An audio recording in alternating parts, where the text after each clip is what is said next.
যাদের ঈমান আছে মুসলমান একটু লক্ষ্য করে শুনেন, সূরা আর রহমান যখন নাজিল হয় বিশ্বনবী সাল্লাল্লাহু আলাইহি ওয়াসাল্লামের এক বৈঠকে সূরা আর রহমান আল্লাহ নাজিল করেছে। সুবহানাল্লাহ।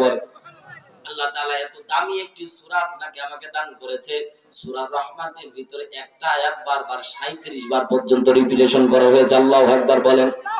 কোন সূরার ভিতরে এতটা প্রাঞ্জল ভাষায় কথা বলা হয় না।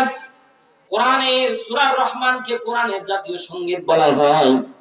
কিয়ামতের দিন, কিয়ামত যখন কায়েম হয়ে যাবে, মানুষ যখন জান্নাতি হবে, মানুষ যখন জাহান্নামে যাবে, মানুষদেরকে জান্নাতি মানুষদেরকে আল্লাহ রাব্বুল আলামিন এইরকম একটা জান্নাতি পরিবেশে একটা মাহফিলের আয়োজন করবেন। সুবহানাল্লাহ। দোয়া করি আল্লাহ সেই মাহফিলের মধ্যে একটু কোনা কাঞ্চিতেও যাতে আমাদের জায়গা হয়ে যায়। বলেন না আমিন? আরো জোরে বলেন আমিন।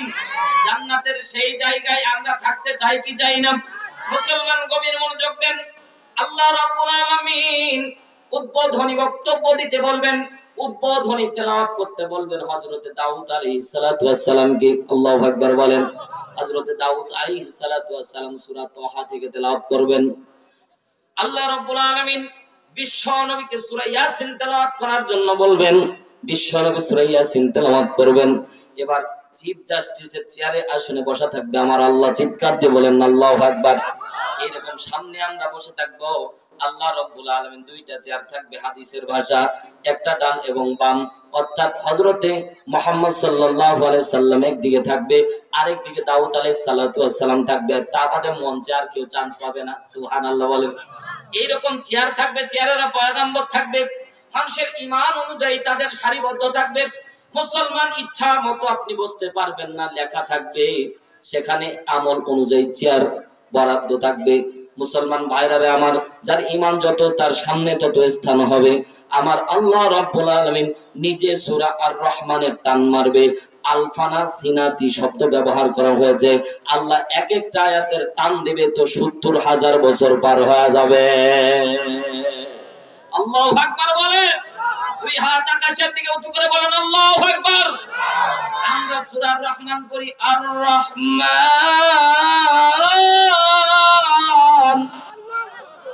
আল্লাহ আর রহমান বলবে না। আল্লাহ কি বলবে জানেন? হাদিসের মধ্যে বলবে আনার রহমান।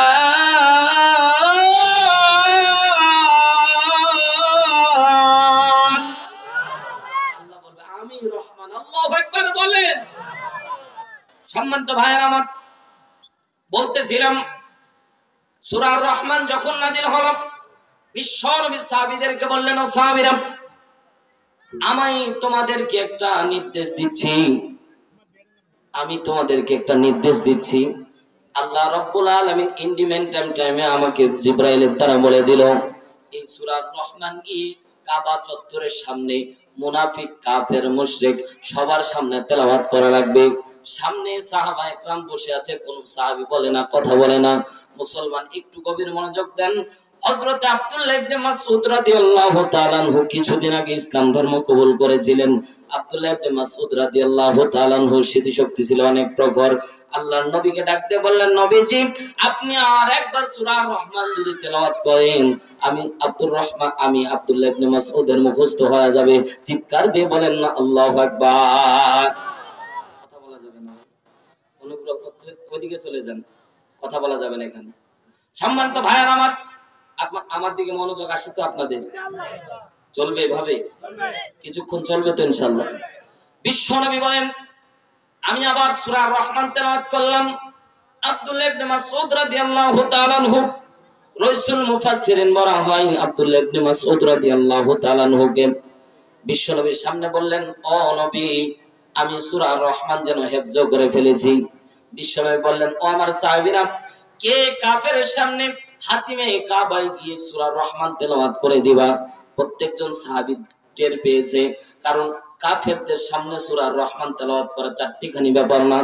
সূরা আর রহমান তেলাওয়াত করতে গিয়ে জীবন নিয়ে ফিরে আসতে পারবে এইরকম গ্যারান্টি কোন সাহাবী যেন পাচ্ছিল না। কোন সাহাবী যখন নড়ছিল না, কোন সাহাবী যখন হাত উঠা করছিল না, আল্লাহ নবীর জলিল কদর সাহাবী আব্দুল্লাহ ইবনে মাসউদ রাদিয়াল্লাহু তাআলা আনহু, ছোট্ট সাহাবী, বেশি বড় না, বয়স ছিল 14 থেকে 16 বছর বয়স। আব্দুল্লাহ ইবনে মাসউদ রাদিয়াল্লাহু তাআলা আনহু আস্তে আস্তে হাতটা উঁচু করে দিয়ে বলেন, লাব্বাইক সাদা ইয়া রাসূলুল্লাহ, আমি আব্দুল্লাহ ইবনে মাসউদকে যদি অনুমতি দেন, আমি আব্দুল্লাহ ইবনে মাসউদ গিয়ে কাফেরের সামনে কোরআনুল কারীমের আয়াত তেলাওয়াত করে দিয়ে আসব। সুবহানাল্লাহ বলতে বিশ্বনবী বলেন, ধমক দিয়ে বলেন, ইজলিস, বসে যাও। আল্লাহর নবী ধমক পেয়ে ছোট্ট সাহাবী বসে পড়লেন, কিন্তু মনে মনে দুরু দুরু ভাব। বিশ্বনবী সাল্লাল্লাহু আলাইহি ওয়াসাল্লাম আবার সম্মুখে বক্তব্য দিলেন, ও সাহাবীরা, আছো কি কোন সাহসী সাহাবী যে গিয়ে সূরা রহমান কাফেরদের মোর ঘোরানোর জন্য, কাফেরদের ঘুম ভাঙানোর জন্য সূরা রহমান গিয়ে কাবা চত্বর হাতিমে কাবার ভিতরে গিয়ে তোমরা সূরা রহমান তেলাওয়াত করে দিয়ে আসবা? কোন সাহাবী হাত উঠায় না। ওই আরেক একজন সাহাবী আব্দুল্লাহ ইবনে মাসউদ আবার যেন হাতটা ভয় ভয় বুকের মধ্যে হাতটা দিয়ে আস্তে আস্তে ডান হাতটা উঁচু করে দিয়ে বললেন, নবীজি, কেন জানি আমার হাতটা নিচে নামাইতে বললেন, আমি জানি না, কিন্তু ও নবী, এই সূরা রহমান তেলাওয়াত করার জন্য কেন জানি আমার মনটা বলতেছে আমি আব্দুর রহমান, আমি আব্দুল্লাহ ইবনে মাসউদ আছি। আল্লাহর নবী ধমক দিলেন, ইজলিস, বসো। বিশ্বনবী বললেন, আব্দুল্লাহ ইবনে মাসউদ, তুমি কিছুদিন আগে এই দিন গ্রহণ করলাম, কিছুদিন আগে তুমি মুসলমান হলাম। ও আব্দুল্লাহ ইবনে মাসউদ, তুমি কি জানো এর হাল হাকিকত কি হবে? বিশ্বনবীর সামনে হযরত আব্দুল্লাহ ইবনে মাসউদ বললেন, ইয়া রাসূলুল্লাহ, আমি জানি আমি কোনদিন আপনার দরবারে ফিরে আসতে পারবো, এই গ্যারান্টি আমার নাই, কিন্তু আমার মন বলতেছে আল্লাহ যেন আমাকে এই জন্য কবুল করে নেয়। জোরে বলেন আল্লাহু আকবার। অন্যান্য সাহাবীরা কোন রকমের হাত উঠায় না। আল্লাহর নবী বক্তব্য দিলেন, ও সাহাবীরা, তোমরা কি মনে মনে ভাবলা আমি চাচ্ছিলাম এই যেন এতিম সাহাবী যেন না যায়? আমি চাচ্ছিলাম কোন ধনী একজন সাহাবী যাক, যাতে করে যুদ্ধ যদি বেঁধেই যায়, মারামারি যদি লেগেই যায়, অন্তত বংশের গৌরব দিয়ে, বংশ দিয়ে অনেক সময় টিকে থাকা যায়। কথা বলেন ঠিক কিনা? হযরতে ওমর যখন ইসলাম ধর্ম কবুল করলেন, হযরতে ওমর ইসলাম ধর্ম কবুল করার সাথে সাথে আর ঘরের ভিতরে বসে থাকিনি, নাঙ্গা তরবারি নিয়ে মক্কার কাবা চত্বরে গিয়ে আশহাদু আল্লা ইলাহা ইল্লাল্লাহ সাক্ষী দিয়েছে।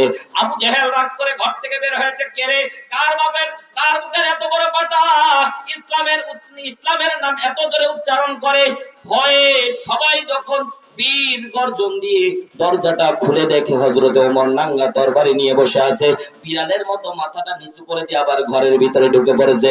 কারণ তারা জানতো আমরা যদি বাইরে যাই, এই হযরতে ওমর কোন রকম আমাদেরকে ছাড় দেবে না। চিৎকার দিয়ে বলেন না আল্লাহু আকবার। বিশ্বনবী মনে মনে ভাবতেছে, এমন একজন সাহাবী যদি আসতো, অন্তত যদি কেউ তাকে অত্যাচার করতো, অন্তত কিছুক্ষণ কিল ঘুষি দিয়ে টিকে থাকতে পারত। কিন্তু এমন একজন সাহাবী, যার নাই শরীরের মধ্যে শক্তি, না যার নাই বংশ পরিচয়, ওকে যদি কেউ মারে, কেউ তার জন্য কাদার মতো মানুষ নাই, এমন একজন সাহাবী। বিশ্বনবী আবারও তিনবারের বেলায় ডাক দিয়ে বললে, ও আমার সাহাবীরা, আছো কি কোন বীর সাহসী কোন যোদ্ধা, আছো কি কোন বীর সাহসী কোন বংশীয় সাহাবী, আমার সূরা রহমান গিয়ে কাবা চত্বরে হাতিমে কাবার ভিতরে গিয়ে তোমরা তেলাওয়াত করে দিয়ে আসবা। আব্দুল্লাহ ইবনে মাসউদ রাদিয়াল্লাহু তাআলা আনহু আবারও হাতটা আস্তে আস্তে উঁচু করে দিয়ে বললেন, নবীজি, কেন জানি আমাকে হাতটা নিচু করতে বলতেছেন। ও নবী, আমার মন কেন জানি বলতেছে আমাকেই আল্লাহ কবুল করে নিয়েছে। জোরে বলেন আল্লাহু আকবার। মুসলমান গভীর মনোযোগ দেন। হযরত আব্দুল্লাহ ইবনে মাসউদ, আল্লাহর নবী দোয়া করে দিলেন, ও সাহাবী, যাও যাও যাও, হাতিমে কাবায় গিয়ে কাফেরদের মোর ঘুরানোর জন্য সূরা রহমান তেলাওয়াত করে দিয়ে আসো। হযরত আব্দুল্লাহ ইবনে মাসউদ এবার টুকরে টুকরে কাঁদা শুরু করে দিলেন। আল্লাহর নবী ডাক দিয়ে বলছে, হ্যাঁ বেটা, তোর না বারবার করে নিষেধ করলাম তুই যেতে পারবি না, তোর সাহস নাই, তোর বংশীয় পরিচয় নাই, শরীরের মধ্যে শক্তি নাই, কেন তুই বারবার দাঁড়ালি? যা যা যা। বিশ্ব নবীর সামনে আব্দুল্লাহ ইবনে মাসউদ ডাক দিয়ে বলছেন, নবীজি, এজন্য কাঁদি না, আমি মারা যাব এজন্য কাঁদি না, আমার একটাই দুঃখ লাগতেছে, আমি সেই জায়গায় গিয়ে তেলাওয়াত করে দিয়ে আসবো, কিন্তু সেই জায়গায় গিয়ে আমি ফেরত আসতে পারবো এই গ্যারান্টি আমার জীবনে আমি পাচ্ছি না। আমি এজন্য কাঁদতেছি, আপনার নূরানি চেহারাটা আমি আর দেখতে পাবো না। হযরত মুহাম্মদ সাল্লাল্লাহু সাল্লাল্লাহু আলাইহি ওয়াসাল্লাম দোয়া করে দিলেন, যা যা যা তাড়াতাড়ি গিয়ে যাও যাও যাও তাড়াতাড়ি গিয়ে সূরা রহমান তেলাওয়াত করে দিয়ে চলে আসো। সাথে সাথে হযরত আব্দুল্লাহ ইবনে মাসউদ রাদিয়াল্লাহু তাআলা আনহু সুরেলা কণ্ঠে জোরে জোরে হাতিমে কাবার ভিতরে সূরা রহমান তেলাওয়াত করা শুরু করে দিলেন। আর রহমান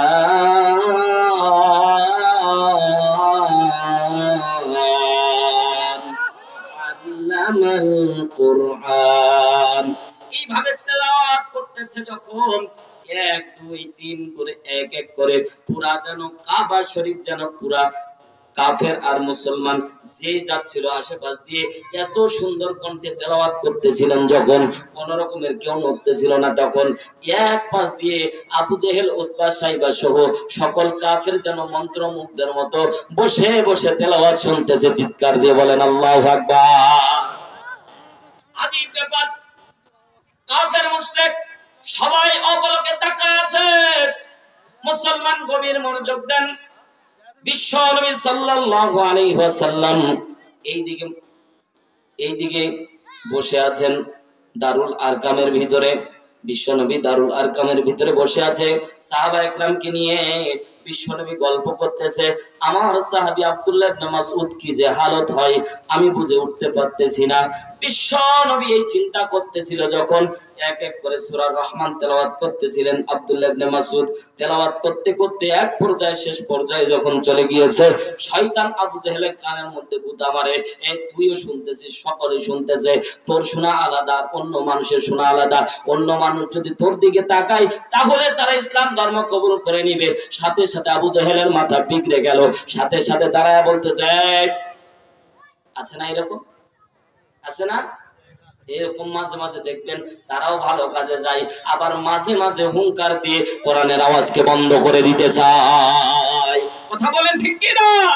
সম্মানিত ভাইরা আমার, আবু জেহেল দাঁড়ায় গেল, আসলে তোরে আমি তো কোরআন শুনতেছিলাম, কিন্তু আমি তো শুনলে হবে না। ও ভাই, এই দুনিয়ার মধ্যে একটা জিনিস চিন্তা করে দেখলাম, আবু জেহেল উতবা সাইবা মক্কার কাফেররা পর্যন্ত কোরআন ভালোবাসতো, কোরআন ভালোবাসতো, কোরআন শুনতে পছন্দ করত, কিন্তু তারা একটা জিনিস পছন্দ করত না, আল্লাহর জমিনে আল্লাহর দিন বাস্তবায়ন হোক, কোরআন দিয়ে শাসিত হোক। এটা কোন বান্দা, এটা কোন মক্কার কাফেররা চাইতো না। আজকেও যারা সমাজের ভিতরে আল্লাহর জমিনে আল্লাহর দিন বাস্তবায়নের জন্য কোরআন দিয়ে শাসিত হোক, এটা যারা চাই না, আবু জেহেল আর তাদের মাঝে কোনো পার্থক্য নাই। কথা বলেন ঠিক কিনা? মুসলমান গভীর মনোযোগ দেন। আবু জেহেল বলতে, এই ভাতিজা দাঁড়া, কি বলতেছিস? আল্লাহু আকবার বলেন। আব্দুল্লাহ ইবনে মাসউদ বলতেছে, আবু জেহেল আমি কিন্তু কোরআন থেকে তেলাওয়াত করতেছি।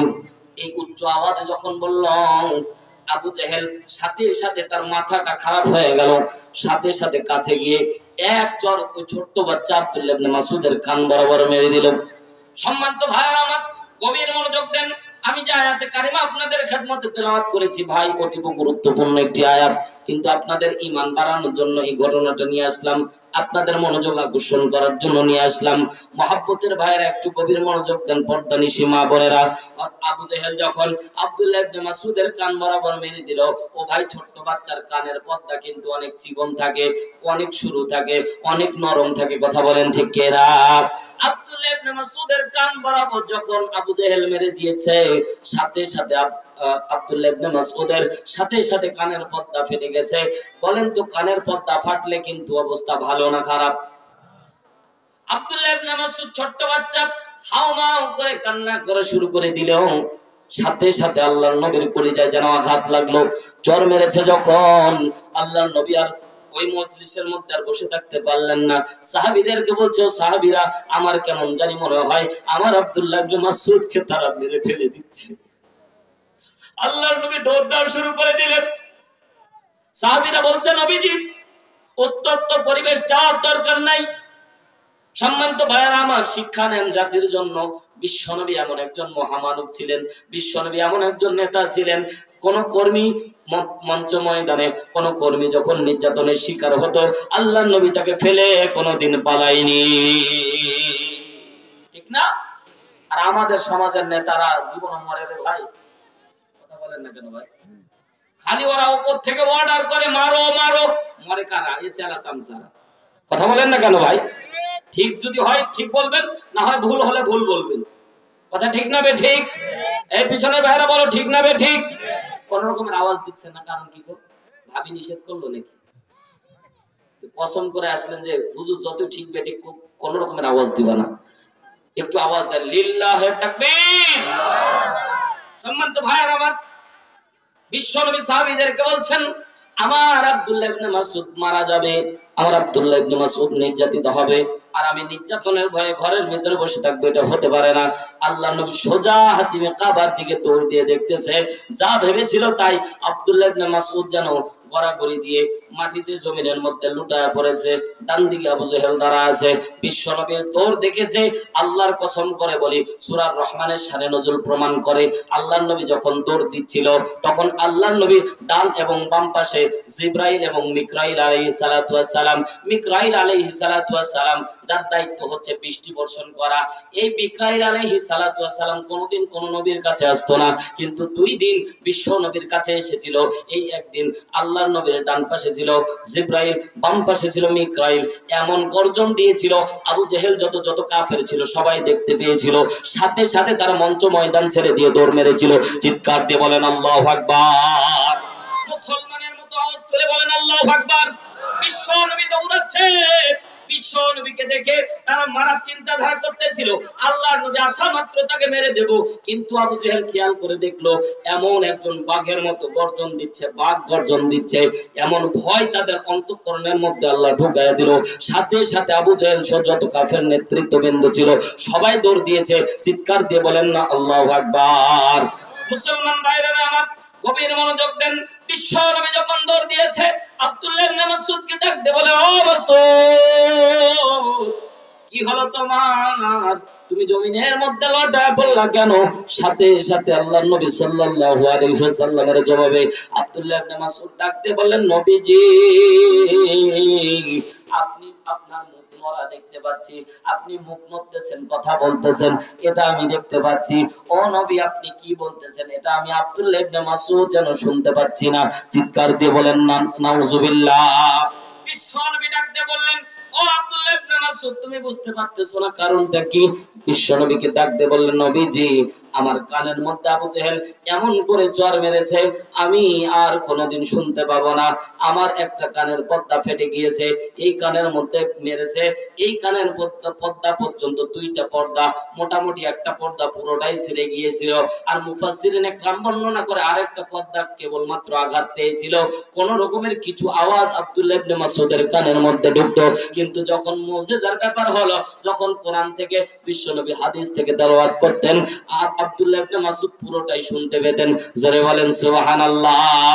দুনিয়ার কথা শুনতে পেতেন না, কিন্তু যখন কোরআন থেকে কথা বলা হতো, যখন হাদিস থেকে কথা বলা হতো, পুরোটাই যেন শুনতে পেতেন। জোরে বলেন সুবহানাল্লাহ।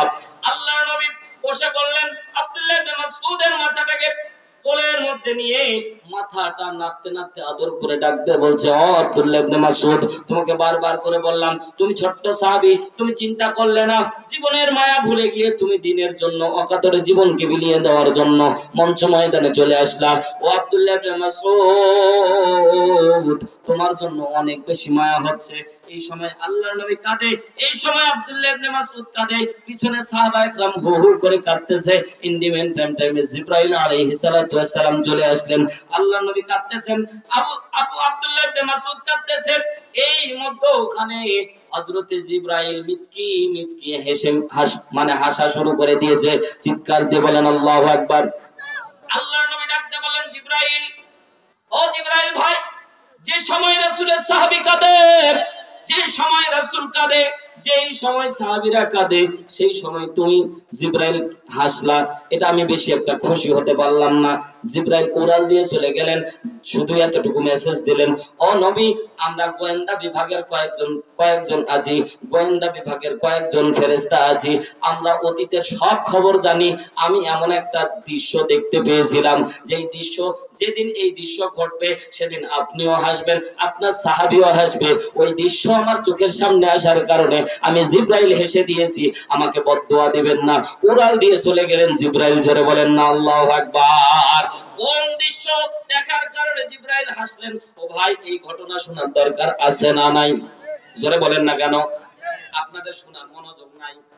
ছেড়ে দেবো নাকি ভাই? যদি থাকে ও ভাই একটু অনুগ্রহ করে সবাই সামনের দিকে চলে আসেন। লিল্লাহে তাকবীর। চলে আসেন, চলে আসেন, সামনে চলে আসেন ভাই। এখানে ছোট্ট ভাইরা ছিল, সবাই উঠে গেল তো পুরো জায়গাটা খালি হয়ে গেল, খারাপ দেখাচ্ছে না?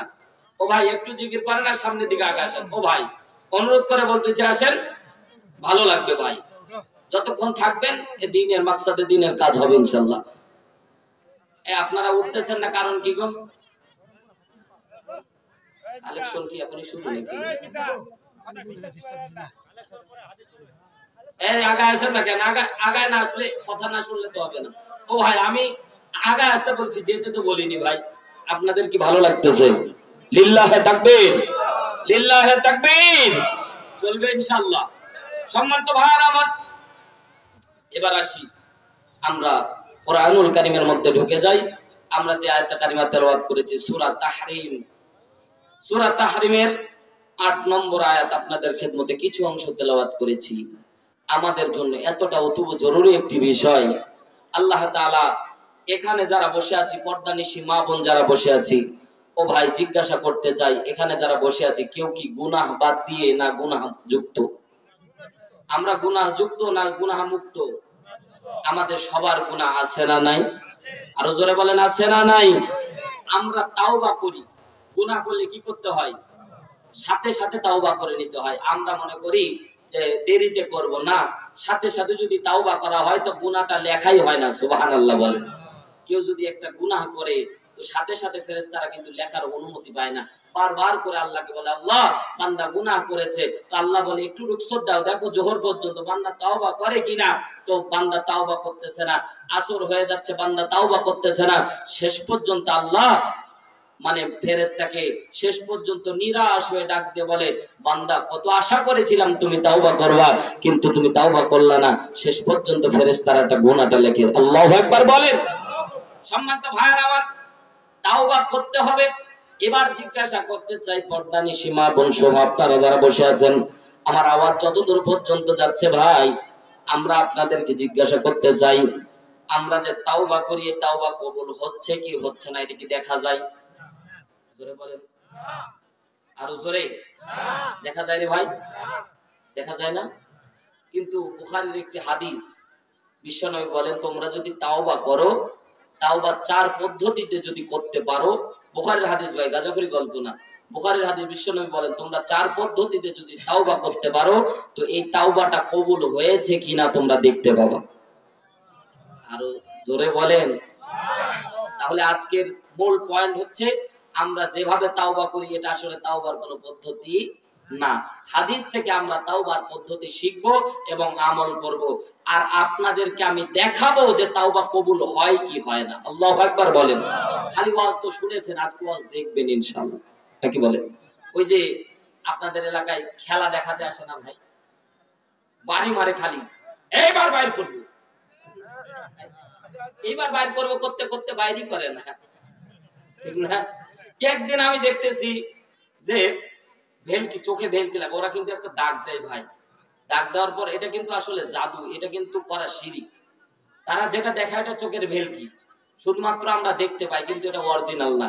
তো আমি একদিন খেয়াল করে দেখলাম যে সে কিছু সাদা নোট, সাদা পাতা গ্রিন করে ১,০০০, ২,০০০, ৩,০০০ টাকার নোট বানায় দিল। ও ভাই এরকম দেখেননি আপনারা?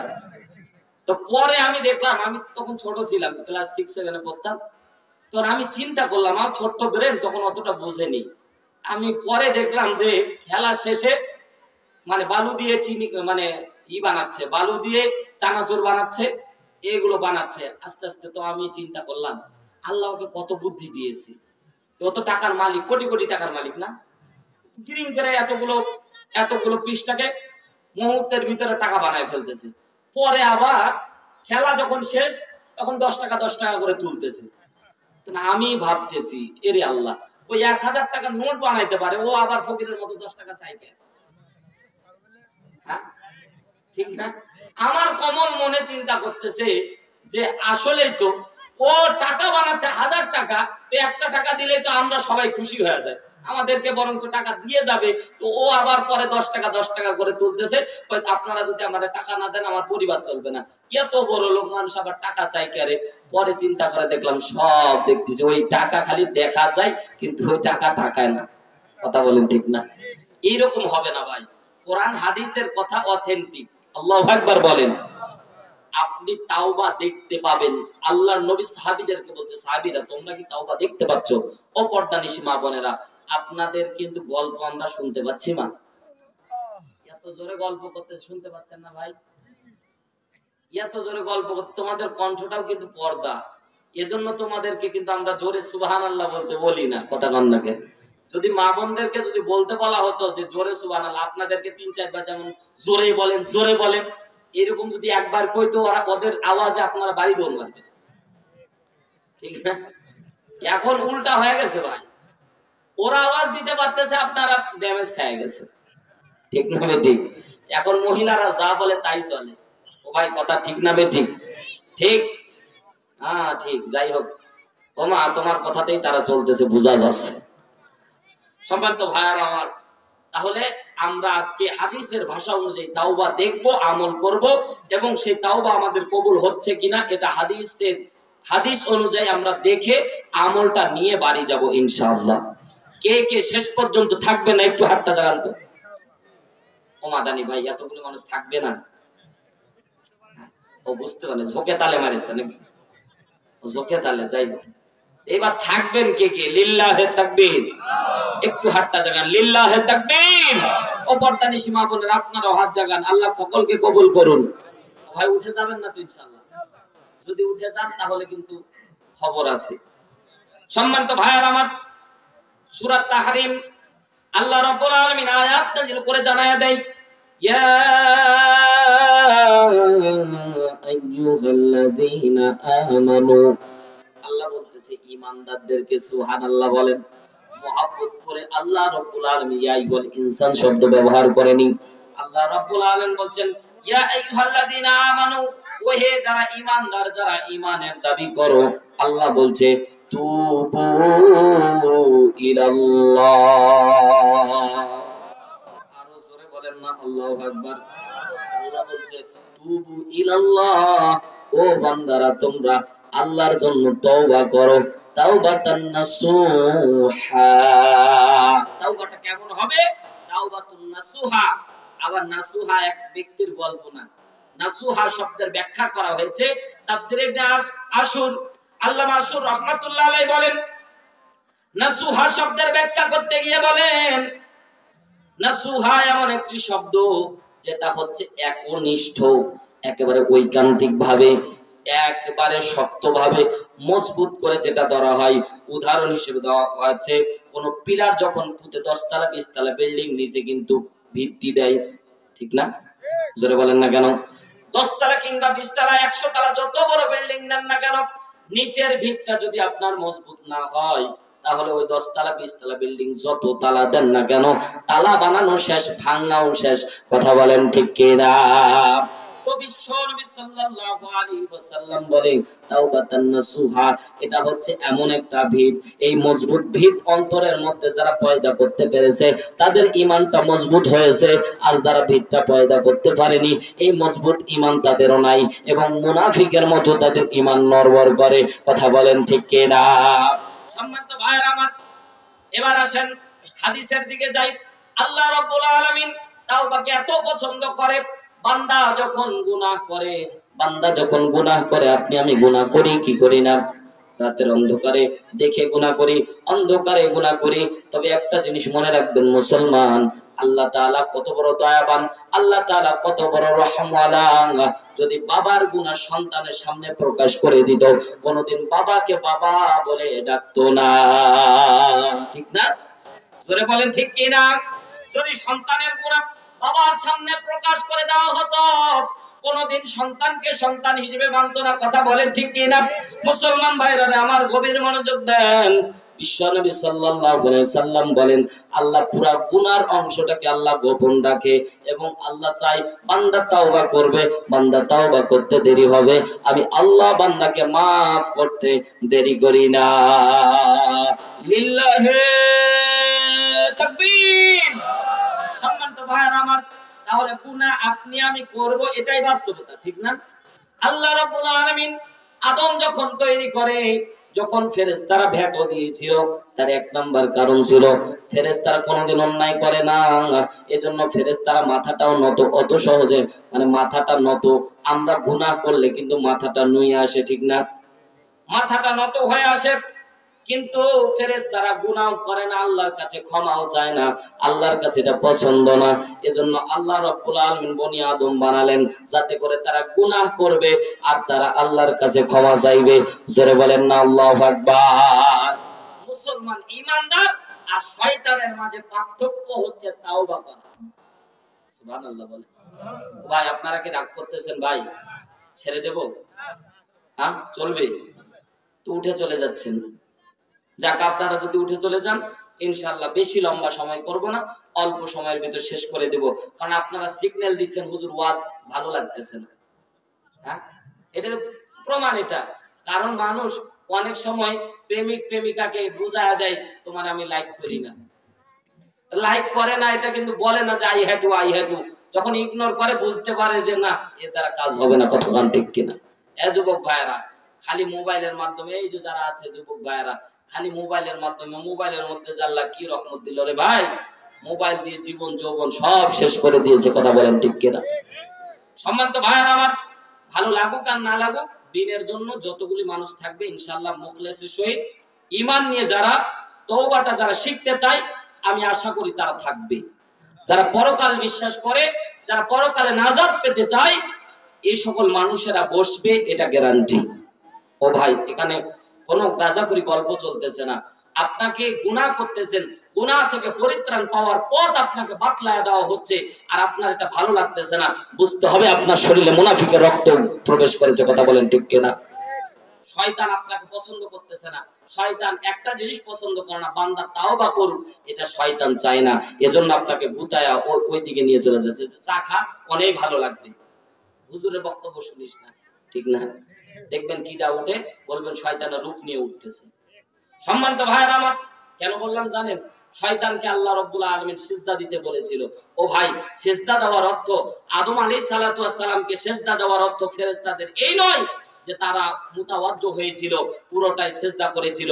এটা শুধু সাময়িক একটা খাস, মানে একটা একটা ব্যাপার ছিল যে আল্লাহ ফেরেশতাদেরকে অর্ডার করেছিল, আল্লাহ চাচ্ছিল যে ফেরেশতারা মাথাটা নত করে কিনা এটা প্রমাণ করা। উদ্দেশ্য অন্য ছিল না, উদ্দেশ্য ছিল আল্লাহ অর্ডার করছে কি করে না। ও ভাই, আমরা মসজিদে সিজদা দিই কার হুকুমে? আরো জোরে বলেন, আমরা কার হুকুমে?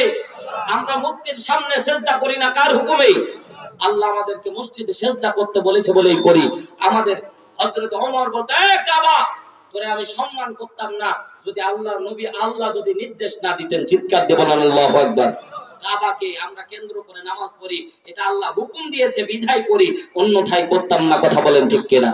সম্মানিত ভাইরা আমার, শয়তানকে আল্লাহ বললেন উসজুদু, সিজদা করো। আবা ওয়াস্তাকবার, সাথে সাথে অস্বীকার করে নিল, ইগনোর করে নিল, আমি সিজদা দিব না। ওয়াকানা মিনাল কাফিরিন, সাথে সাথে কাফেরে পরিণত হয়ে গেল। এবার মজার একটা ঘটনা আপনাদের সামনে বলি। হযরতে মুসা আলাইহিস সালাতু ওয়াস সালামের জমানায় হযরতে মুসা আলাইহিস সালামের একটা দারুণ একটা কাজ শয়তান করে দিয়েছিল। সুবহানাল্লাহ বলেন। শয়তান মাঝে মাঝে ভালো কাজ করে, এটা আপনারা জানেন? হ্যাঁ জানেন? জানেন না?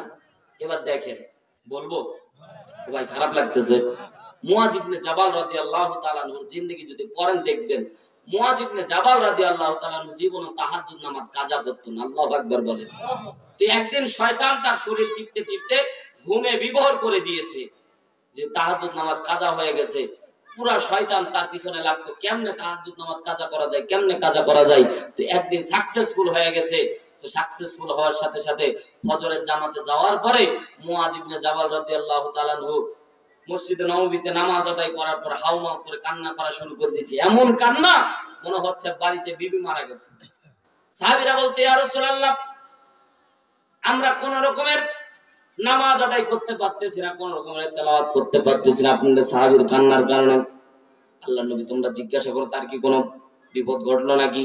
সাহাবীরা বলছে, এ মুআয ইবনে জাবাল, তোমার কি কোনো বিপদ হলো নাকি? সাথে সাথে মুআয ইবনে জাবাল মাথাটা নাড়া দিলেন। তার মানে সাহাবীরা বুঝতে পারলেন কোনো ক্ষতি হয় নাই। আল্লাহ নবী এসে ডাকতে বললে, মুআয ইবনে জাবাল, বলো বলো তোমার কি এমন ক্ষতি হলো? এত হাউমাউ করে কান্না করার দরকার কি? সাথে সাথে মুআয ইবনে জাবাল রাদিয়াল্লাহু তাআলা আনহু বললেন, নবীজি, আমার তাহাজ্জুদ নামাজ কাজা হয়ে গেছে, এজন্য যেন আল্লাহর কাছে আমাকে অপরাধী মনে হচ্ছে। ও মুসলমান ভাইরা, একটা জিনিস মনে রাখেন, সাহাবীদের তাহাজ্জুদ নামাজ কাজা হলে, সুন্নাত নামাজ কাজা হলে তারা চিন্তা করত, কান্নায় ভেঙে পড়তো। আর আমরা মুসলমান ফরজ পর্যন্ত পড়তে যাই না। কথা বলেন না কেন? ফরজ পর্যন্ত পড়তে চাই না। কোনদিন ফরজ কাজা হয়ে গেছে, কোনদিন অনুতপ্তও হয়নি। আজও পর্যন্ত চিন্তা করে দেখলাম না এক রাকাত ফরজ নামাজ কাজা হয়ে গেলে কত রকমের শাস্তির ব্যবস্থা আল্লাহর নবী বলেছে। ও মুসলমান ভাইরা, কেউ যদি নামাজ ছেড়ে দেয়, মান তারাকা সালাত মুতাআম্মিদান ফাকাদ কাফারা বাইনাল আবদি বাইনাল কুফরি তারকুস সালাত। বিশ্বনবী বলেন, কেউ যদি নামাজ ছেড়ে যায় সে কুফরের মধ্যে পড়ে গেছে। ইমাম আবু হানিফা রাহমাতুল্লাহ আলাইহি বলেন, দীর্ঘদিন কুফরি করার কারণে কাফের পর্যন্ত হয়ে যায়। মুসলমান ভাইরা আমার, নামাজ অনর্গল কাজা হয়ে যায়, আজও পর্যন্ত চিন্তা করে দেখলাম না। হযরত মুআয ইবনে জাবাল রাদিয়াল্লাহু তাআলা আনহুর নফল নামাজ, একটা তাহাজ্জুদ নামাজ একদিন কাজা হয়েছে, জন্য কান্না করতেছে। বিশ্বনবী বলেন, আল্লাহর কাছে দোয়া করি আর কোনদিন যাতে তোমার তাহাজ্জুদ নামাজ কাজা না হয়। জোরে বলেন না আল্লাহু আকবার। মুআয ইবনে জাবাল সারা দিন কান্না করলেন, কান্না করতে করতে সারের নামাজ পড়ে ঘুমায় গেছে। তাহাজ্জুদের ওয়াক্ত হয়েছে যখন, শয়তান এসে মুআয ইবনে জাবালকে ডেকে দিচ্ছে, তখন জোরে বলেন মুআয ইবনে জাবাল খপ করে হাতটা ধরে ফেললেন, এই কে ডাকতেছো আমারে? আমার বউ তো তুমি না, তোমার পুরুষ মনে হচ্ছে। ভাই কি মনে হচ্ছে? পুরুষের আকৃতি নিয়ে এসেছে শয়তান। ও ভাই, আমাদের দেশে শয়তান পর্যন্ত জীবনে কোনো নারীর আকৃতি ধারণ করেনি, কিন্তু আমার দেশের কিছু পুরুষ আছে, এখন তাদের পুরুষ মনে হয় না, নিজেকে শরীফা শরীফা ভাবনা লাগে। কথা বলেন না কেন ভাই? নিজেকে এখন আর পুরুষ দাবি করে না, কি বিটি মানুষের মতো মনে হয়। কথা বলেন না কেন ভাই? হ্যাঁ যুবক ভাইরা, ঠিক না? এখন বেরো আর শরীফ শরীফা, শরীফ শরীফা শরীফের মতো লাগে না। আমার শরীফ শরীফা, আমার মহিলা মহিলা ভাব। ওই বান্ধবীরা, আমি তোমাদের সাথে থাকতে চাই। এবার বলেন, এই রকম আচরণ যারা করবে, আপনি আপনার মেয়ের সাথে, আপনার বোনের সাথে তারা হোস্টেলে রাখবেন ভাই? ও যতই শরীফা হোক, ওর আকর্ষণ কি থাক আছে না গেছে? আছে না? আর পুরুষত্ব একটা আকর্ষণ, এটা আল্লাহ গড গিফট, এটা মানুষের প্রদত্ত না, এটা আল্লাহ ন্যাচারালি দান করেছে। আল্লাহু আকবার বলেন। আপনি চান আর না চান, যতই শরীফা ভাববেন, আপনি কিন্তু আসল জায়গায় ঠিক অন্যটা করে দিবেন। কথা বলেন না কেন? তাই ঘটেছে রে ভাই। বিশ্ববিদ্যালয়ের নাম বলতেছি না, নাম বললে তো চাকরি থাকে না। মিস কল দিচ্ছি, অন্তত মিস কল দিলে তো বোঝা যায় কোন সিম থেকে কল আসছে। ও ভাই, এক বিশ্ববিদ্যালয়ে এক পুরুষ, মানে এক ছেলে 5 জন বান্ধবীকে বলছে, বান্ধবীরা আমার তো ভালো লাগতেছে না, আমি মহিলা হতে চাই। তো বলতেছে, হও। পায়জামা কামিজ পরে দিয়েছে, রাত্রিবেলা শুয়েছে যখন, পরে 1 মাস পর দেখা গেল 5 বান্ধবী গর্ভবতী। আসতে কন না হুজুর, ও যতই শরীফা হোক, ওর আসল জায়গা কিন্তু ও শরীফ। কথা কোন ঠিক কিনা? তাহলে এ জাতিকে মূর্খ বানানোর জন্য, এ জাতিকে ধর্ষক বানানোর জন্য, এ জাতিকে জাল সন্তান দেওয়ার জন্য, আজকে সমাজে পয়তারা করে আমাদের সমাজটাকে নষ্ট করার জন্য এই এই এই তারা জারি করে দিচ্ছে। কথা বলে ঠিক কিনা? আর আমরা এটা অবাধে মেনে নিচ্ছি। সম্মানিত ভাই আমার, শয়তান কোনোদিন নারীর আকৃতি ধারণ করেনি। আর আমাদের সমাজের এই যারা নারীর আকৃতি ধারণ করতেছে, চিন্তা করতে হবে এরা শয়তানের থেকেও বেশি খারাপ। কথা বলেন ঠিক কিনা? আমার মনে হয় শয়তানকে যদি বাংলাদেশে পাঠায় দিত, তো শয়তান মনে করত আমি বাংলাদেশে এসে কি লাভ করব, আমার থেকে বড় শয়তান ঘুরে বেড়াচ্ছে। বলেন না কেন ভাই? আমার থেকে বড় শয়তানেরা ঘুরতেছে, পুরুষ ও বলতেছে বলে আমি পুরুষ পুরুষ লাগে না। এই শয়তান কত নাম্বারের, এই সিরিয়াল নাম্বার কত রে ভাই? সম্মানিত ভাই আমার, মুআয ইবনে জাবাল, আলোচনা ভুলে গেলে চলবে না। মুআয ইবনে জাবাল খপ করে ধরে ফেলল, তওবা বুঝাচ্ছি বান্দারা, তাওবাতুন নসুহা বুঝাচ্ছি। এটাও একটা ঘটনার ভিতরে, পুরা যতগুলি ঘটনা বলবো এক এক করে মিলায় নিতে হবে। মুআয ইবনে জাবাল খপ করে হাতটা ধরে বলে, যতক্ষণ পরিচয় দিব না ততক্ষণ পর্যন্ত ছাড়বো না। বলতেছে, মুআয ইবনে জাবাল, আমি কিন্তু মানুষ না, আমি কিন্তু শয়তান। আল্লাহু আকবার বলেন। মুআয ইবনে জাবাল বলল, এ শয়তান, তুই না কালকে আমার পাহাড় টিপলি, শরীরে এত আরাম লাগতেছিল, কোনো রকমে উঠতে পারলাম না, আজ আবার ডেকে দিচ্ছিস কেন? শয়তান বলছে, ভাই আজকে না, তুমি মরার আগ পর্যন্ত প্রতিদিন তাহাজ্জুদে ডেকে দেব। আল্লাহু আকবার বলেন। ডাক দিয়ে বলল, কেন কেন এত বড় কাজ, এত মহৎ কাজ করবা কেন? দেখেন শয়তান কিন্তু বিনা লাভে কোনোদিন তুলাও বাহিনী, এমনি এমনি কিন্তু ডাকে না। বলতেছে, ভাই তুমি কালকে যখন কান্না করলা, কান্না করার সাথে আমি কিন্তু একটু আকাশের দিকে কানটা পাতালাম, দেখতে পাইলাম, আওয়াজ পাইলাম, ফেরেশতারা বলতেছে আজকে জানো পুরা আসমানের ভিতরে মুআয ইবনে জাবালের নামের জিকির চলতেছে। আমি আসমানের মধ্যে জিকির চলে মানে এটা না তারা মুআয ইবনে জাবালের নাম ধরে হু হু করতেছে, না না না, মুআয ইবনে জাবালের সম্মানকে আল্লাহ বুলন্দ করে দিয়েছে। মুআয ইবনে জাবালের সম্মানকে আল্লাহ বুলন্দ করে দিয়েছে। পুরা ৭ আসমান ধরে মুআয ইবনে জাবালের নাম ধরে ধরে ফেরেশতারা বলতেছে আজকে মুআয ইবনে জাবালকে এত সওয়াব দান করা হয়েছে, এটা শয়তানকে বোঝানো হচ্ছে মুআয ইবনে জাবালকে এত এত আল্লাহ তাআলা নেকি দান করেছে। ১০০০ বছর ইবাদত করলে যে সওয়াব হতো, আজকে তাহাজ্জুদ নামাজ কাজা হওয়ার কারণে মুআয ইবনে জাবাল যে কান্না করেছে, আল্লাহ ১০০০ বছরের আমল তার আমলনামায় দান করে দিয়েছে। লিল্লাহি তাকবীর, সূরা বলেন লিল্লাহি তাকবীর। সম্মানিত ভাইরা আমার, শয়তান বলতেছে, ভাই তুমি কোনদিন ১০০০ বছর বাঁচবা এই গ্যারান্টি নাই, তুমি তো ৬০-৭০ বছর বাঁচবা, এজন্য কষ্ট করে সওয়াব হাসিল করো। সুবহানাল্লাহ। কষ্ট করে তুমি ঘুমায় থাকবা, আবার পরের দিন কাটবা, আবার ১০০০ বছর পাবা, এত লম্বা হায়াত তুমি জীবনও পাবা না, আমিও জানি। অতএব কষ্ট করে ওযু করে নামাজ পড়ে সওয়াব নাও, আমি প্রত্যেকদিন সময় মতো এসে ডেকে দেব নি। আল্লাহু আকবার বলেন। শয়তানকে ভাই মুরিদ বানানো যায়, খালি পীর, খালি পীর, পীর খালি ডাব্বা নয়, পীর নিয়ে খালি কলকি দিয়ে টানে, কথা কন না কেন? খাজার নামে মাজার করে দেখায় যারা খাজার শান, দিনে করে ভন্ডামি আর রাত্রে মারে গাজায় টান। জোরে বলে, এ ভাই বসলে বসো, না বসলে চলে যাও, এটা সার্কাস চলতেছে না, এত জায়গা পড়ে আছে, ওরা দাঁড়ায় আছে, হয় বসো না চলে যাও, ঠিক কিনা? খাজার নামে মাজার করে দেখায় যারা খাজার শান, দিনে করে ভন্ডামি আর রাত্রে মারে গাজায় টান। পিছন থেকে আরেকটা করে ইলে বাবা, হয় না ভাই? জোরে বলেন ঠিক কিনা? ও ভাই, বাংলাদেশের মধ্যে যত পীর দুনিয়ার কোথাও এত নাই, ঠিক না?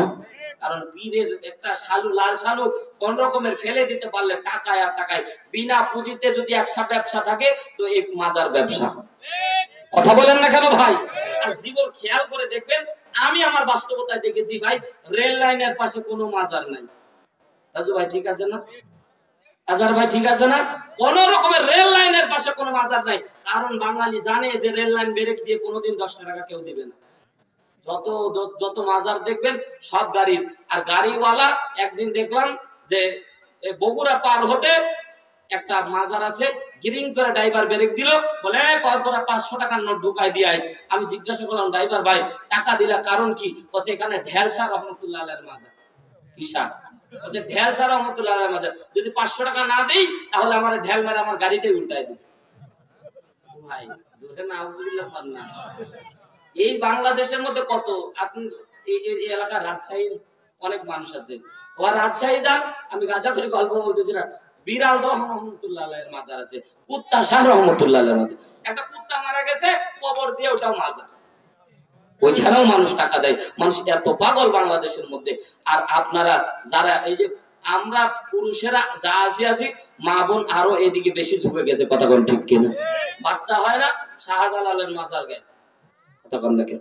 যারা সিলেট গেছেন দেখবেন উঁচু টিলার মধ্যে মাজার আছে, আর দেখবেন ডান পাশে একটা বট গাছ আছে, বিশাল আকারের, খালি সুতা আর সুতা বান্ধা। অযুবক ভাইরা যারা সিলেট গেছে একটু তাকাও আমার দিকে, আছে না ভাই? আছে না? মিথ্যা কথা বলতেছি না ভাই, নিজে পরিদর্শন করে দেখে এসেছি। এবার ওপর দিকে যাচ্ছে যখন, ওইখানে একটু মাটি পাওয়া যায়, ও মাটি আবার ফিরি দেয় না, কিনে নিতে হয়, টাকা দিয়ে বরকতি করছে। আপনার পেটে বাচ্চা কি এমনি আসবে? আর পীরকে যদি আপনি খুশি না করতে পারেন, কোন রকমের বাচ্চা আসবে না। এবার বলেন, খুশি করতে গেলে অল্প টাকার দরকার হয় ভাই। ৫০০ টাকার বান্ডিলে ১০০০ টাকার বান্ডিলে গিরিং করে ফেলে দেয়। আর মসজিদের জন্য খয়রাতি করে হুজুর মরে যাবে, তাও ৫টা টাকা বাইর করবে না, কথা বলেন না কেন? সেখানে যাচ্ছে আর একজন মাইকে একটা মানে শের টানতেছে, বলবো ভাই বলতেছে একটা বেটা দে রে বাবা মিনতি তব দরবারে, যদি সুখ না পাতা পরে কোচের পরে রে বাবা, ছেলে হবে ঠিকই সে যাবে মরে, যদি তাজা পাতা পরে কোচের পরে রে বাবা, ছেলে হবে ঠিকই সে যাবে বেঁচে। জোরে বলেন না নাউজুবিল্লাহ। সন্তান দেওয়ার মালিক কে? আরো জোরে বলেন কে? সন্তান না দেওয়ার মালিক কে? সম্মানিত ভাইরা আমার, বলতেছিলাম শয়তান কিন্তু মুরিদ হয়ে যাবে যদি আপনি সেইভাবে তাওবা করতে পারেন। সম্মানিত ভাইরা আমার, আপনাদেরকে বুঝাচ্ছিলাম আল্লাহ বলতেছে ইয়া আইয়ুহাল্লাযীনা আমানু তুবু ইলাল্লাহ,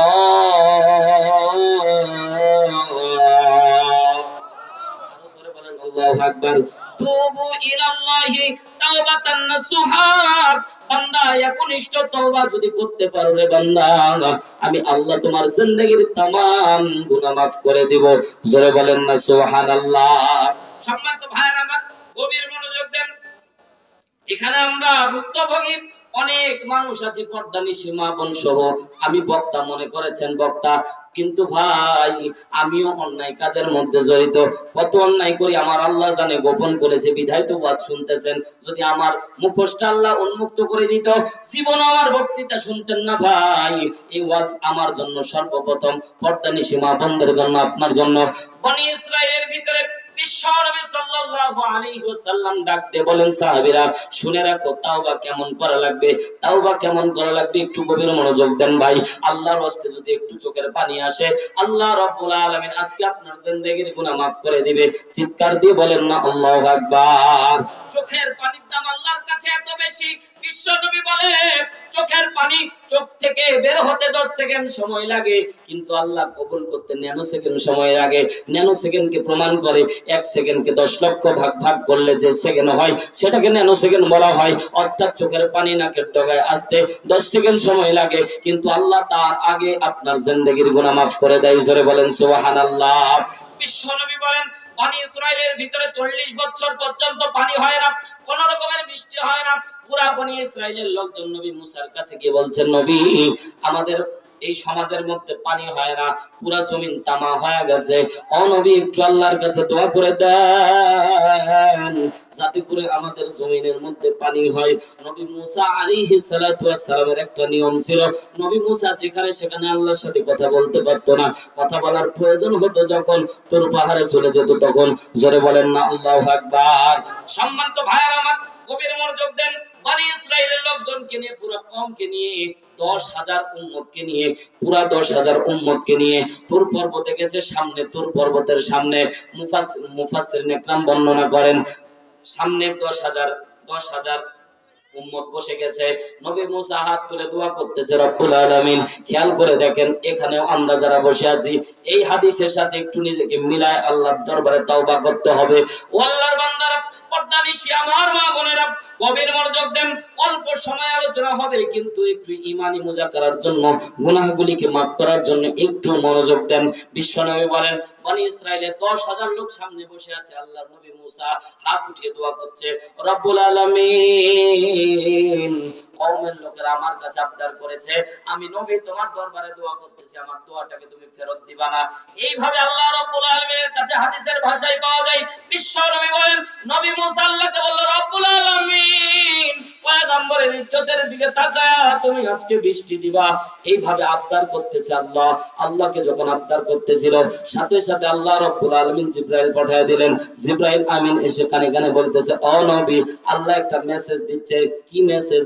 বলতেছে বনি ইসরাইলের 10,000 উম্মতের ভিতরে এমন একজন ব্যক্তি আছে যে 40 বছর পর্যন্ত জিনা করেছে, 40 বছর পর্যন্ত অন্যায় করেছে, কোনোদিন আল্লাহকে আল্লাহ বলে ডাক দেয়নি, কোনোদিন তাওবা করেনি। ওই লোক থাকার কারণে আল্লাহ রাব্বুল আলামিন মঞ্চ ময়দানে এই ভূমির মধ্যে কোন রকমের বৃষ্টি দেবে না। নবী মুসা এই জায়গায় মুনাজাত বাদ দিয়ে ওই লোককে যদি তাড়ায়া দিতে পারো, সাথে সাথে আল্লাহ বৃষ্টি নাজিল করবে। চিৎকার দিয়ে বলেন আল্লাহু আকবার। নবী মুসা হাত বাদ দিয়ে দিলেন, ডাকতে বলে কওমের লোকেরা তোমাদের নিজের কারণে বৃষ্টি হয় না, তোমরা যদি আমার দরবারে আমার সাথে একমত না হও তাহলে কিন্তু বৃষ্টিও হবে না। বলতেছে কি ব্যাপারে একমত হব? বলতেছে তোমরা একার জন্য যদি এই ৯৯৯৯ জন যদি রাগ করে, ৯৯৯৯ যদি কষ্ট পায়, তোমরা কি চাইবা একজন ব্যক্তির জন্য এতগুলো মানুষ কষ্ট পাক? কেউ কি চাইবা? বলছে না না না, কেউ চাইবো না। বিশ্ব নবী বলেন, হযরতে মুসা ডাক দিয়ে বলল, কওমের লোকেরা, তাহলে আমি এলান করে দিচ্ছি, এই জায়গায় এক ব্যক্তি আছে 40 বছর পর্যন্ত জিনা করেছে, 40 বছর পর্যন্ত আল্লাহকে আল্লাহ বলে ডাকেনি। এই লোকটা যতক্ষণ পর্যন্ত উঠবে না, ততক্ষণ পর্যন্ত আল্লাহ বৃষ্টি দান করবে না। এবার বলেন তো, হঠাৎ করে যদি বলি 5 ওয়াক্ত নামাজ এখানে পড়ে না, এই লোক চুরি করে, জিনা করে, তহমত দেয়, এইরকম ঘটনা যদি অনেকগুলো গুনার ব্যাপারে বলি, আজকেও যদি এই ময়দানের মধ্যে আমি বলি যে এমন একজন ব্যক্তি আছে তার জন্য আমাদের কোনো দোয়া কবুল হবে না, এই লোকটা উঠে যাওয়া লাগবে। বলেন অন্যায় যে করেছে সে টের পাবে কি পাবে না? জোরে বলেন। অফিসের ভাইরা বলেন পাবে না? সে বলতেছে মনে মনে চিন্তা করলো, আল্লাহ তার অন্তরের ভিতর আল্লাহ রহম দান করলো, আহারে গুনাহ করলাম আমি, ৯৯৯৯ জন কষ্ট পাবে, এটা হতে পারে না। আবার পরক্ষণে চিন্তা করলো, আহারে এই সময় যদি আমি 10,000 মানুষের মাঝে দাঁড়ায় পড়ি, প্রত্যেকজন মানুষ আমাকে চিনে ফেলবে, প্রত্যেকজন মানুষ আমাকে চিনে ফেলবে, প্রত্যেকজন মানুষ আমাকে বলবে 40 বছর পর্যন্ত জিনা করেছে, 40 বছর পর্যন্ত অন্যায় করেছে, 40 বছর পর্যন্ত জুলুম করেছে, সবাই আমাকে দাগী আসামি হিসেবে জানবে, কেউ আমাকে ক্ষমা করবে না, পিটায়া মেরে ফেলবে। কথা বলেন ঠিক কিনা? মেরে ফেলা যাই হোক না কেন, মেরে ফেলাতে বড় কথা না, কিন্তু আমি আমার ইজ্জত দিয়ে মানুষের সামনে মুখ দেখাতে পারবো না, এইরকম হালত তৈরি হবে কি হবে না? জোরে বলেন না কেন? এইদিকে বিবেচনা করতেছে আমার জন্য কওমের লোকেরা কষ্ট পাচ্ছে, ওইদিকে চিন্তা করতেছে আমি যদি উঠে যাই আমি কিন্তু দাগী আসামি হয়ে যাব। সব মিলে চিন্তা করতে করতে মাথাটা নত করে দিয়ে, ও আল্লাহর বান্দারা, এখানে কে কত অন্যায় করেছেন নিজে জানি, বুকের মধ্যে হাতটা দেন, বালিশের কাছে মাথাটা নত করে দিয়ে, ও আল্লাহর বান্দারা, পর্দানিশী মা বোনেরা, একটু গভীর মনোযোগ দেন, 10টা মিনিট মুজাকারা করবেন, আমল আজকে পরিবর্তন হয়ে যাবে। ও মা, ও বাবাজিরা আমার, 10টা মিনিট শুধুমাত্র বালিশের সাথে মাথাটা লাগায় দিয়ে চোখটা বন্ধ করে হায়াতের দিকে তাকাবেন। আল্লাহর কসম করে বলি, এত সুন্দর মনিটর আল্লাহ আপনার ব্রেনের মাঝে চেক করে দিয়েছেন, এত সুন্দর মনিটর আপনার মনের মাঝে আল্লাহ সেট করে দিয়েছেন, যতদিন আপনার বুঝ হয়েছে ততদিন পর্যন্ত চোখটা বন্ধ করলে সব জিনিস চিত্রে, ভিডিও চিত্রের মাধ্যমে দেখা যায়। কথা বলেন ঠিক কিনা? মুসলমান ভাইরা আমার, নিজের মাঝে চিন্তা করতে হবে, চোখটা বন্ধ করে দিয়ে অন্যায়গুলি দেখতে হবে, দেখতে পাবেন গ্যারান্টি। ও আল্লাহর বান্দারা, বিশ্বনবী বলেন দুনিয়ার মধ্যেই তুমি বুঝতে পারবা জান্নাতে না জাহান্নামে। ও আল্লাহর বান্দারা, আজকে সারা দিন কয়টা ভালো আমল করলাম, কয়টা খারাপ আমল করলাম, ভালো আমলের পরিমাণ যদি বাড়ে, খারাপ আমলের পরিমাণ যদি কমে, মনে করতে হবে জান্নাতি, আর যদি খারাপ আমলের পরিমাণ বাড়ে, ভালো আমলের পরিমাণ কমে, বুঝতে হবে জাহান্নামী। নিজের মাঝেই খেয়াল করতে হবে, নিজেই বুঝতে হবে। আল্লাহ কিয়ামতের দিন এত সহজে বিচার করবে না, সহজ বিচারটা খুব সহজ হবে, এত কঠিন করবে না। আল্লাহ রাব্বুল আলামিন প্রত্যেকের আমলনামায় হাতের মধ্যে আমলনামা দান করে দিবে। আল্লাহর কোরআন প্রমাণ করে, ইকরা কিতাবাকা কাফা বিনাফসিকা লিয়াউমা আলাইকা হাসিবা। আল্লাহ বলবে ইকরা, পাঠ করো, কারাতুল আমাল। তাফসীর ইবনে কাসিরের মধ্যে এসেছে এমন আমল আল্লাহ রাব্বুল আলামিন দান করবে, ইকরা পাঠ করো, কারাতুল আমাল, যে আমল করেছে সব পাঠ করো। ও বান্দা, আমল করে ইকরা কিতাবাকা কাফা বিনাফসিকা লিয়াউমা আলাইকা হাসিবা। আজকে হিসাব গ্রহণের জন্য তুমি নিজেই যথেষ্ট, কাউকে লাগবে না। ও আল্লাহর বান্দারা, হাদিসের মধ্যে পাওয়া যায় এমন একটি আমলনামা, এমন একটি গাইডলাইন আপনাকে আমাকে দান করা হবে, পুরো ভিডিও চিত্রের মাধ্যমে সেটা দেখাও যাবে। জোরে বলেন না আল্লাহু আকবার। রাতের অন্ধকারে গোপনে গুনাহ করেছেন, দিনের আলোতে গুনাহ করেছেন, প্রকাশ্য গুনাহ করেছেন, গোপনে গুনাহ করেছেন, সব আমার আল্লাহ জানে কি জানে না? আসতে বলবেন না, জানে কি জানে না? আল্লাহর বান্দারা, এখানে যারা বসে আছি, পর্দানিশী মা বোন যারা বসে আছি, আল্লাহর কসম করে বলি আমরাও জানি আমরা কত অপরাধী। কথা বলেন ঠিক কিনা? আল্লাহ যদি বলতো বান্দারা তোদের কারণে আমি দোয়া কবুল করতেছি না, তাহলে এই পজিশন তৈরি হয়ে যেত। আল্লাহর কসম করে বলি, মাথাটা নত করে দিয়ে একটু আল্লাহর দরবারে চোখের পানিটা ছেড়ে দিয়ে বলেন, রব্বুল আলামিন, অনেক বেশি অন্যায় করে ফেলেছি, আল্লাহ মাফ করে দাও। বনি ইসরাইলের ওই মুরব্বি মাথাটা নিচু করে দিয়ে চোখের পানি ছেড়ে দিয়ে ডাক দিয়ে বলে আল্লাহ আমি না হয় অন্যায় করেছি এমন একটা পজিশন তুমি তৈরি করে দিয়েছো ও আল্লাহ এখন যদি আমি দাঁড়ায় পড়ি তাও সমস্যা যদি না দাঁড়াই প্রত্যেক কওমের লোকেরা ৯৯৯৯ জন মানুষ পানি পাবে না তাও সমস্যা আল্লাহ আমার মনটা চাচ্ছে কওমের লোকেরা পানি পাক কিন্তু আমি যদি দাঁড়ায় পড়ি আমার ইজ্জত থাকবে না ও আল্লাহ তুমি না রহমান তুমি না রহিম ও আল্লাহর বান্দারা এরকম করে বিশ্ব নবী বলে এরকম করে কেউ যদি আল্লাহর দরবারে চাইতে পারে তো চাইতে দেরি হয় তো আমার আল্লাহ মাফ করতে দেরি করে না পরে ইসরায়েলের মানুষটা মাথাটা নিচু করে দিয়ে চোখের পানি ছেড়ে দিয়ে ডাকতে বলে আল্লাহ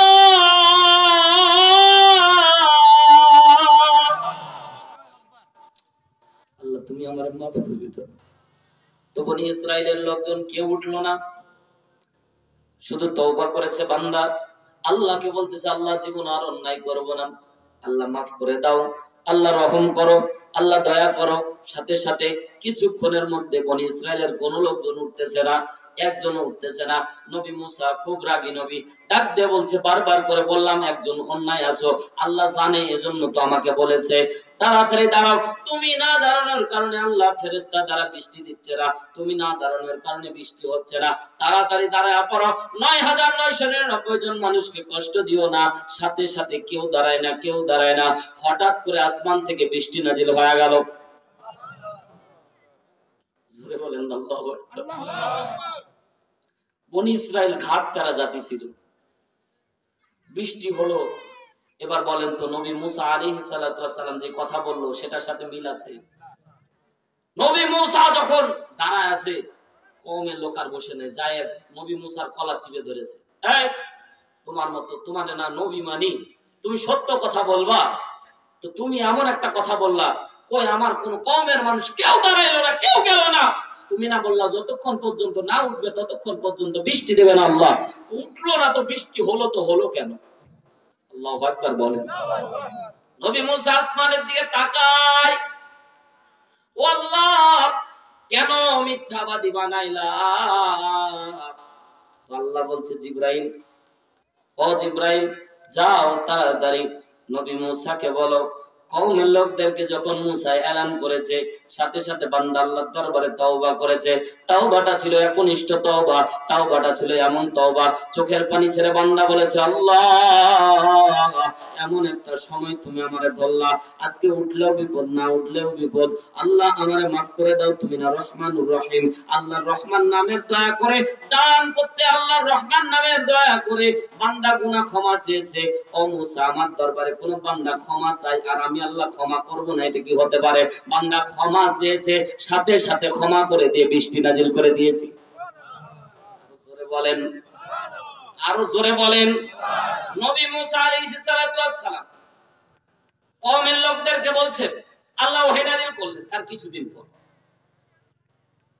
কিতাবুল মাগাজি বুখারীর হাদিস অনেক ঘটনা আছে ওইখানে নবী মুসা আলাইহিস সালাতু ওয়াস সালাম কওমের লোকদের ব্যাপারে বলতেছে হে কওমের লোকেরা অমুক বাড়ির লোক এলান করে দিল অমুক বাড়ি সম্পর্কে আল্লাহ বলেছে অমুক বাড়ির লোক নাম তার অমুক অমুককে যদি এক ঘরে করে না দেওয়া হয় আল্লাহ রাব্বুল আলামিন আমাদেরকে যে খাদ্য খাবার তাই মান্না এবং সালওয়া এটা অফ করে দিবে বলেন দেখি এরকম এলান যদি হয় এই গ্রামের মধ্যে যদি আমাদের এমপি সাহেব জনাব মাজহারুল ইসলাম সুজন সাহেব যদি এলান করে দেয় অমুক বাড়ির আব্দুর রহিমকে তোমরা যদি এক ঘরে করে না দাও তাহলে আমি কোন রকমের কোন ডোনেশন দিব না গ্রামের মাতব্বররা 1 মিনিটও দেরি করবে না তাকে এক ঘরে করতে ঠিক না বে ঠিক আল্লাহ বলেছে সাথে সাথে নবী মুসা এলান করে দিয়েছে সাথে সাথে কওমের লোকেরা তাকে এক ঘরে করে দিয়েছে বনের মধ্যে চলে গিয়েছে এবার বনের মধ্যে যাওয়ার 5-6 দিন পরে আল্লাহ রাব্বুল আলামিন নবী মুসার উপর একটা ওহী নাজিল করলেন সাথে সাথে জানায় দিলেন নবী মুসা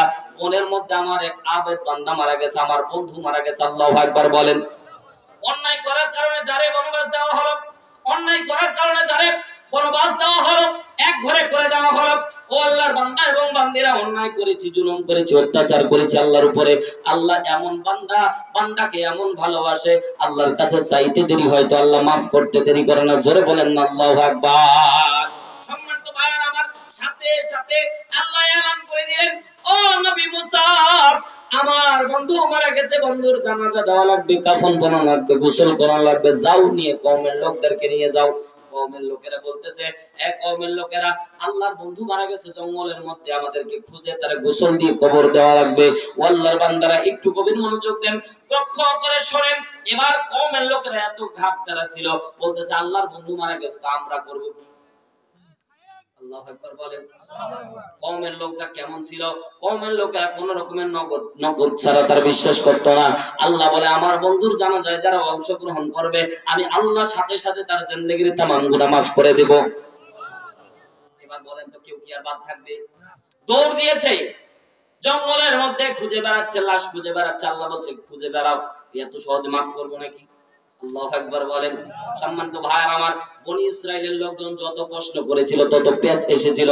সূরা বাকারা প্রমাণ করে, আলেম ওলামা পাশে আছে, সূরা বাকারা প্রমাণ করে, যখন সূরা বাকারা নাজিল হয়, সূরা বাকারা নাজিল হওয়ার পিছনে একটা কারণ হলো, বনি ইসরাইলের লোকজন এত পরিমাণে প্রশ্ন করেছিল, প্রশ্নের আকারে 7 থেকে 8টা আয়াত নাজিল করা লেগেছিল। জোরে বলেন আল্লাহু আকবার। সম্মানিত ভাইরা আমার, পুরা জঙ্গলা তালাশ করতে করতে কিছুদিন আগে যাকে আমরা বনবাস দিলাম, কিছুদিন আগে যাকে এক ঘরে করে দিলাম, এই লাশ ছাড়া অন্য কোনো লাশ পাওয়া যায় না। বনি ইসরাইলের লোকজন আবার নবী মুসাকে ধরে দেয়, খেলা কি শেষ? কি শেষ? খেলা কি শেষ? তুমি না বললা এই কিছুদিন আগে এর মতো খারাপ ব্যক্তি নাই, এর এক ঘরে করে দেওয়া লাগবে, এর বনবাস দেওয়া লাগবে। এই জঙ্গলার মধ্যে খুঁজে খুঁজে এই লাশ ছাড়া অন্য লাশ পাওয়া যায় না। নবী মুসা আল্লাহকে ডাকতে বলছে, রব্বুল আলামিন, লাশ তো আর পায় না, এ না খারাপ, এ না নিকৃষ্ট, তুমি না বললা এ নিকৃষ্ট ব্যক্তি, তোমার আবেদ বান্দার ভিতরে সে পড়ে না, তুমি তো বললা, আজকে আবার তোমার বন্ধু হইলো কেমনে? তো আল্লাহ রব্বুল আলামিন বলেন, আমার বান্দাকে যখন তোমরা এক ঘরে করে দিয়েছিলাম, আমার বান্দাকে তখন তোমরা জঙ্গলার মধ্যে পাঠায়া দিয়েছিলাম, একাকিত্ব, বান্দা সামনের দিকে তাকায় আছে, ডাক দিয়েছে কাউরে পাইনি, পিছন দিকে তাকায় আছে কাউকে পাইনি, ডান দিকে তাকায় আছে উদরে কাউকে পাইনি, বাম দিকে তাকিয়েছে কাউকে পাইনি। এবার দুনিয়ার কোনো দিকে যখন পাই না, বান্দা আসমানের দিকে 2 হাত উঁচু করে দিয়ে বলেছিল, আল্লাহ। জোরে বলেন না আল্লাহ।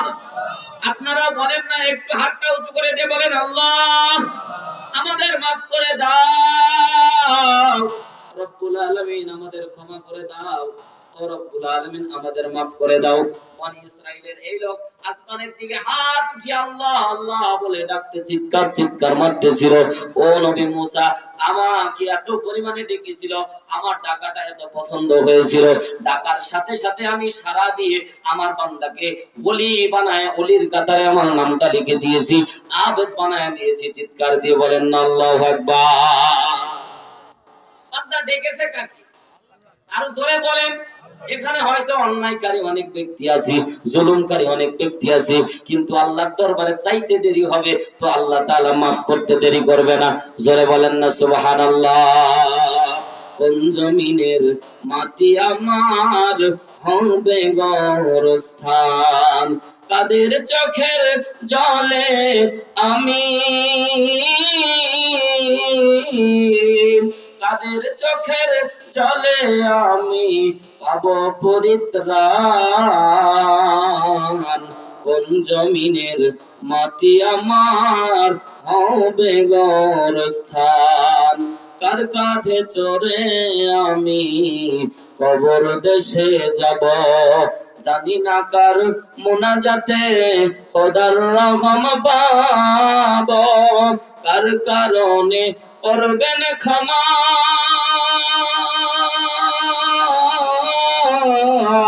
কার কারণে করবেন ক্ষমা, আল্লাহ মেহেরবান, কোন জমিনের মাটি আমার হবে গোরস্থান।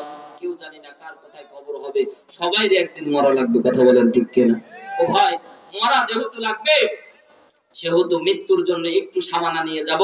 আমি আপনাদের খেদমতে 2টা কথা আটকায় রেখেছি। 1 নাম্বার হচ্ছে তাওবা শিখাবো, 2 নাম্বার হচ্ছে ওই যে জিবরাইল আমিন হেসেছিল, এটা শোনার দরকার আছে না ভাই? শেষে একটু শুনে যাবেন ইনশাআল্লাহ। ও ভাই, এই মসজিদের উন্নয়ন কল্পে মাহফিল, এজন্য মসজিদে দান করলে সেটা হচ্ছে আল্লাহ রাব্বুল আলামিনের স্বয়ং খাতার মধ্যে জমা হয় এবং আল্লাহ জান্নাতে তার জন্য একটা বাড়ি তৈরি করে দেয়। বিশ্বাস হয় কি হয় না? জোরে বলেন, হয় কি হয় না? মনে মনে ভাবতেছেন হুজুর টাকা চাইবেন তো এজন্য হয়, এটাও বলবো না। মানে ভাই খুব চালাকেরা। ও ভাই বাঙালির মতো চালাক এই পৃথিবীতে আর কেউ নাই ভাই। বাঙালির মতো এত চালাক আর পৃথিবীতে কেউ নাই। আল্লাহু আকবার বলেন। ও ভাই মসজিদ বানাইলে এটা জান্নাতে একটা ঘর তৈরি হয়। আল্লাহ রাব্বুল আলামিন নিজে এই ঘরের পরিচর্যা করার জন্য একজন ফেরেশতা নিযুক্ত করে দেয়। জোরে বলেন আল্লাহু আকবার। সম্মানিত ভাইরা আমার, আপনাদের আমি বেশি কষ্ট দেব না। আপনারা টাকা দিচ্ছেন এটা আমি খেয়াল করেছি। আপনারা ওয়াজ চলাকালীন অবস্থায় টাকা লেখায় দিচ্ছেন। আল্লাহু আকবার বলেন। আপনারা যে মসজিদ পছন্দ করেন এটা আমি জানি, তবে আমি বলতে চাই আমি আপনাদের খেদমতে একটু হাতটা প্রসারিত করে দিব। এই 30 পারা কোরআন বেশি একটা কষ্ট দেব না। 30 জন ব্যক্তি পর্দানিশী মা বোন সহ 30 জন ব্যক্তি নিব। আমরা মোনাজাতের দিকে আমলটা বলে মোনাজাতের দিকে চলে যাব ইনশাআল্লাহ। সম্মানিত ভাইরা আমার, 1 নাম্বার প্রথম পারার নামে বরকতের জন্য আমি মুসাফির মানুষ আপনার জন্য দোয়া করে দিয়ে যাব। প্রথম পারার নামে কি আছেন 5,000 10,000 20,000 টাকা আল্লাহর রাস্তায় আল্লাহর ওয়াস্তে দান করবেন। লিল্লাহে তাকবীর।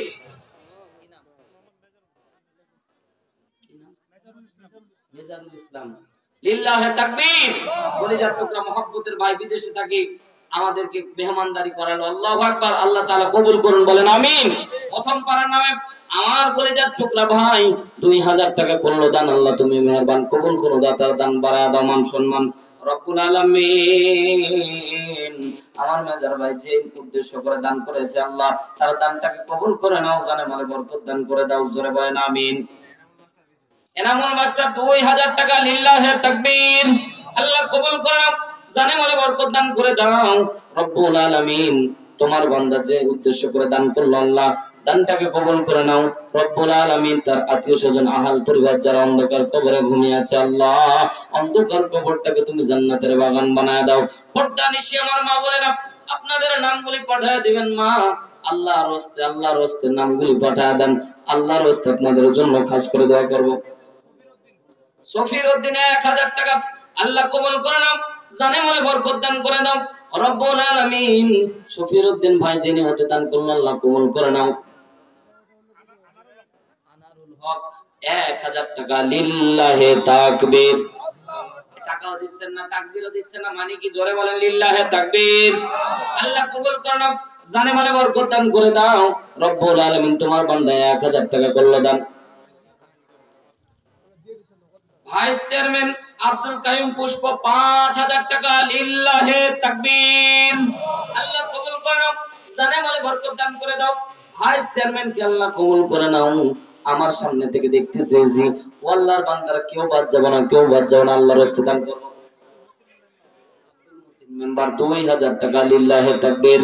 আল্লাহ কবুল করে নাও, জানে মানে বরকত দান করে দাও রব্বুল আলামিন। মেম্বারকে তুমি আবার মেম্বার বানায় দাও ও রব্বুল আলামিন। তার পরিবার থেকে আহাল বায়াত যারা অন্ধকার কবরে ঘুমিয়ে আছে আল্লাহ অন্ধকার কবরটাকে তুমি জান্নাতের বাগান বানায় দাও। দানকারীর পিতা মাতা আল্লাহ সুখে রাখো কবরে, নূরের টুপি মাথায় দিয়া উঠায় রোজ হাসরে। মোহাম্মদ শামসুদ্দিন 500 টাকা। আল্লাহ কবুল করে নাও, জানে মানে বরকত দান করে দাও রব্বুল আলামিন। তোমার বান্দা যে নিয়তে দান করেছে আল্লাহ কবুল করে নাও। আল্লাহর বান্দারা আমি আপনাদের সামনে মদিনা থেকে মুফতি মাহফুজুর রহমান হাকিমপুরি সাহেব তিনি ওমরায় গিয়েছিলেন আমার জন্য।